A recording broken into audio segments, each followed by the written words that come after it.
meeshaan waxaan fariin uga dirayaa Mr. 2 month X Batula K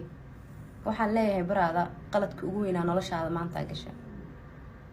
qaladka ugu weynaa noloshaada maanta gashay intaad islahayd dab iska demi oo ninkaad is haysaan iska sii jeedi baa dab kale ku istaagtay walaa nin baa is haysaan ma iska celisid waa adiga gabdhaha Soomaaliyeed afka la soo galaayay waxa lagu dhahay gabdhaha Soomaaliyeed iska ma ka celin karaan macna baraada aniga nin xataa ii dooda uma baahniyaan ku dhahay ana iska ka celinay laba eray oo Instagram-kayga ku soo qoray baa laba iyo 10 qof oo kala duwan soo dirtay xalay ma ayaga la dhahaa maariish maxay iga rabtaa ma abaheed baa u gaday aniga hadaa maariish la dhigin wala farx yaal dhaha oo mis wala yaal dhaha oo furtun balbalaarka hooyo Soomaaliyeed yaal dhaha waa adiga u wada gafay anaka macnaha aqliga ma shaqeeyna ma lagu dhahay kaaga dad shaqeyn oo xashi ka dharagtay markay heesaa sameynaysid tan way shaqeynaysaa ya